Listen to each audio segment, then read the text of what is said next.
go back to 2001 or 2000, at least the last firmly documented joint military operation between Al-Qaeda and the Pentagon dates to August 2001, barely a month before the 9/11 attacks, where in the context of the civil war in Macedonia, where you had within the same paramilitary formation, terrorist paramilitary formation, so-called National Liberation Army, you had mujahideen sent in by Al-Qaeda with senior military officers detached by the Pentagon and who were there under a contract with military professional resources, a private mercenary company, but they were U.S. military.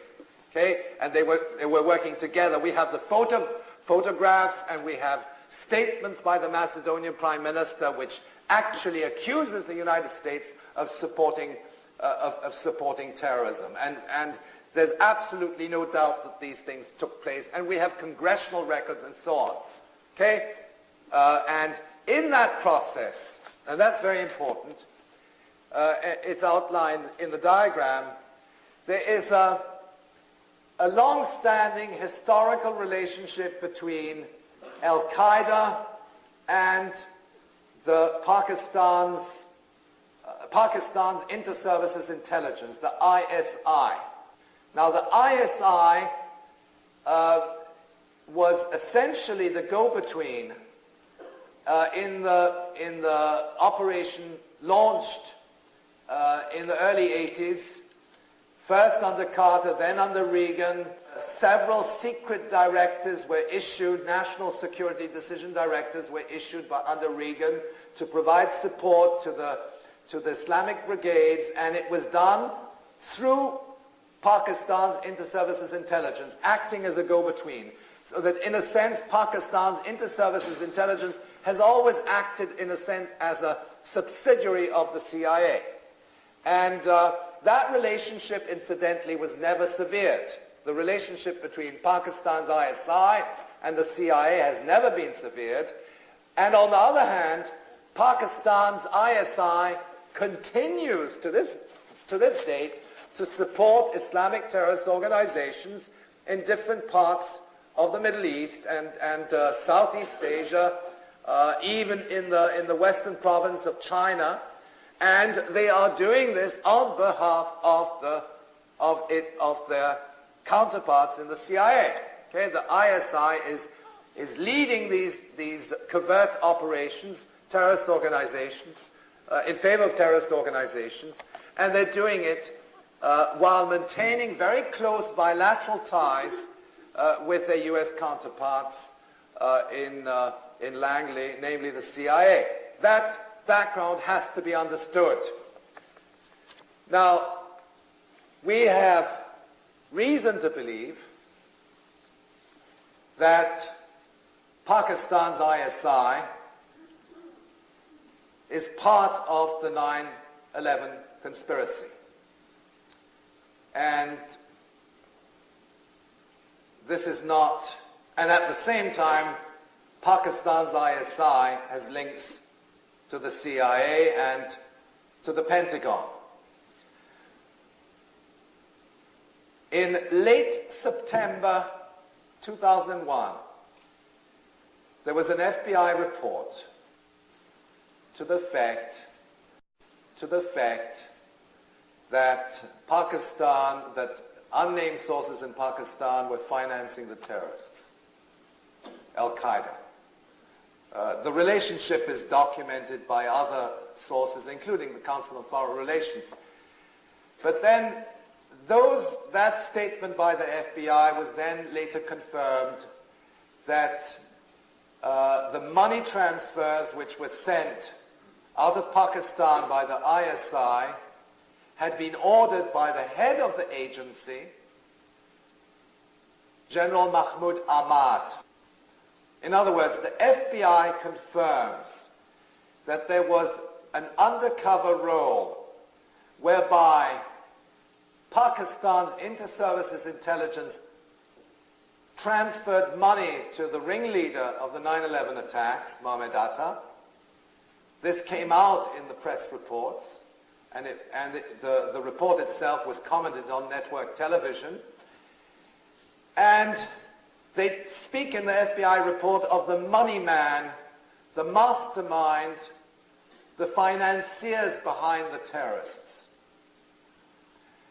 And in a subsequent report, the name of the head of Pakistan's inter-services intelligence is actually mentioned as him having given the order to transfer this money to the alleged terrorists of 9/11. The alleged money man was on an official visit to Washington at the time when these attacks occurred. So here you are. This is, so please understand a little bit the linkages. The FBI states, has a report which suggests that Pakistan's ISI and the head of Pakistan's ISI is the institutional architect and financier behind the terrorists. Okay? Yet the same individual which is identified in these reports, and there were several other reports, one of Indian intelligence, is on an official visit to Washington. In other words, the money man behind the terrorists, General Mahmoud Ahmad, which is head of Pakistan's inter-services intelligence, an organization which has continued to support terrorist organizations for the last 20 or 30 years, since the early 80s, is on an official visit to Washington from the 4th to the 13th of September. On the 9th of September, the leader of the Northern Alliance, General Shahbaz Massoud, is assassinated. It's a kamikaze assassination 2 days before 9/11. And the official statement of the Northern Alliance, which was transmitted to the US government, accuses the ISI of having instigated this assassination. It's interesting that all this, of course, is very carefully acknowledged by the US media. In fact, the Washington Post states very clearly in an editorial which came several months later, they point to the fact that this general who was met at the very senior levels of the Bush administration, meeting two individuals who are now in charge of the inquiry, Senator Bob Graham and Representative Porter Goss. Okay? And it just so happens that on the morning of 9/11, the two individuals who are now entrusted with that investigation and who have produced this 800 or 900-page report with 28 missing pages, well, these individuals were having breakfast with the money man on the morning of 9/11. The US media gives us the evidence that the ISI is behind it. The Council on Foreign Relations has documented it, but they don't connect the dots to the extent that they say, how come this money man is received red carpet treatment in Washington and meets virtually everybody in the Congress and the Bush administration and so on and so forth. And then on the morning of the 12th, well, actually on two successive meetings, the 12th and the 13th, he meets Colin Powell and Richard Armitage, and he's invited into the State Department on the 13th to discuss the terms of Pakistan's cooperation in the war on terrorism. Okay? So bear in mind, you have this money man behind 9/11 is invited into Colin Powell's office, and there they discuss how the money man can help in going after terrorists. It's a bit like asking Al Capone to help in going after organized crime.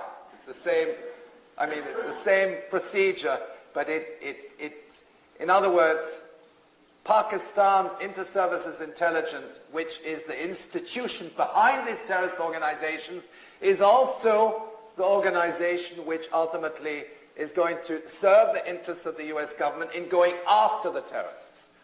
And conclusion one draws, apart from all the other evidence which has accumulated, the stand-down orders, the mystery surrounding the collapse of the World Trade Towers, the collapse of WTC 7, for instance, which is shrouded in mystery, the cover-ups, and so on and so forth. All of this suggests that, first of all, that the foreknowledge issue is a red herring, okay? It's there to mislead people, because what it does is it says, oh yes, well, there were failures, intelligence lapses, etc. The FBI didn't do its job, or the CIA we didn't know, but we didn't know when they were going to hit us, etc. Of course they knew, okay? Intelligence assets which collaborate with the U.S. intelligence apparatus are known to their sponsors. This is not an outside enemy, it is an inside enemy. Even if these groups have a certain degree of autonomy, they are instruments of U.S. foreign policy, the instruments of the U.S. military intelligence apparatus.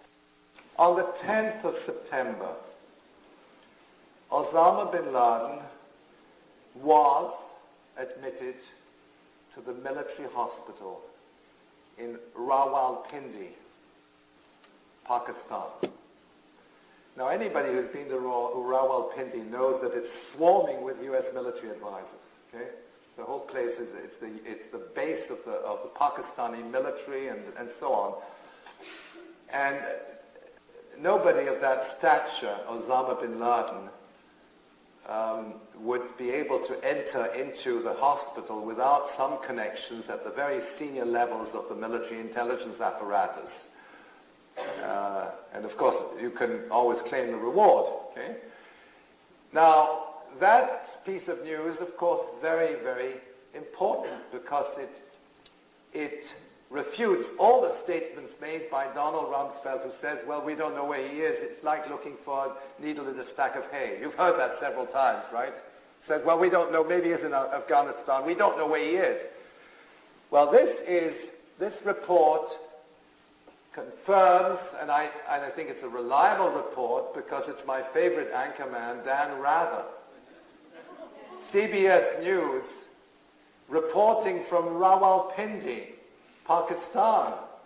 Now, you see, Dan Rather, again, does not draw the implications of his reports. He goes to the hospital, interviews the people, sends back the images, and so on. We have the transcripts of this report, and he says here, Dan Rather, reporting from Rawalpindi, Osama was hospitalized on the 10th, and that was only 24 hours before the 9/11 attacks. And then but he doesn't connect the dots and say, well, Donald Rumsfeld is a big liar, okay? Because if Dan Rather says that he was there, either Dan Rather's a liar or Donald Rumsfeld is a liar. Somebody is lying, okay?